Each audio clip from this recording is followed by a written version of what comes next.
ABC ન્યૂઝમાં આપનું સ્વાગત છે। પાટણ જિલ્લાના રાધનપુર શહેરમાં ચોમાસાની શરૂઆત સાથે જ નગરપાલિકાની વરસાદ પૂર્વેની તૈયારીઓ સામે ગંભીર સવાલો ઉભા થયા છે। અંદાજે માત્ર 9 ઇંચ વરસાદ બાદ જ શહેરના અનેક મુખ્ય માર્ગો પર મોટા ખાડા પડી ગયા છે, જ્યારે અનેક વિસ્તારોમાં વરસાદી પાણી લાંબા સમય સુધી ભરાઈ રહેતા જનજીવન પ્રભાવિત બન્યું છે।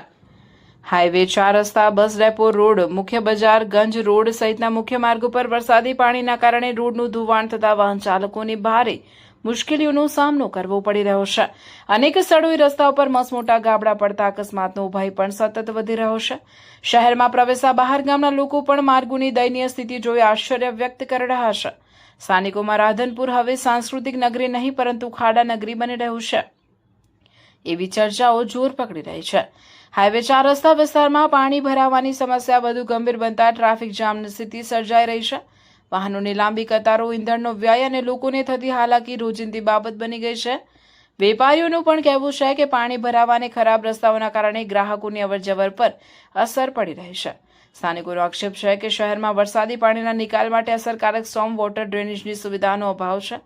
દર વર્ષે ચોમાસા દરમિયાન આવી જ સ્થિતિ સર્જાય છે, છતાં સમસ્યાના કાયમી ઉકેલને બદલે માત્ર કામચલાઉ સમારકામ કરવામાં આવે છે। તાજેતરમાં તૈયાર કરાયેલા કેટલાક પેવર બ્લોક માર્ગો પણ થોડા વરસાદમાં જ બેસી જવાના અને ઉખડી જવાના બનાવો સામે આવતા વિકાસકારોની ગુણવત્તા અંગે પણ ચર્ચા શરૂ થઈ છે।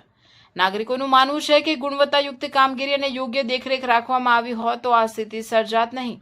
હવે શહેરના નાગરિકોને વાહન ચાલકોની એક જ માંગ છે કે નગરપાલિકા તાત્કાલિક રસ્તાઓનું સમારકામ કરવાની સાથે વરસાદી પાણીના નિકાલ માટે કાયમી આયોજન કરે અને શહેરના મુખ્ય માર્ગોનું ગુણવત્તાસભર પુનઃનિર્માણ કરે। રાધનપુરની ઓળખ વિકાસશીલ શહેર તરીકે જળવાઈ રહે અને ચોમાસા દરમિયાન નાગરિકોને દર વર્ષે આવી મુશ્કેલીઓનો સામનો ન કરવો પડે તે માટે જવાબદાર તંત્ર અસરકારક પગલાં ભરે તેવી લોકમાંગ ઉઠી રહી છે। રિપોર્ટર વિપુલ ચૌધરી।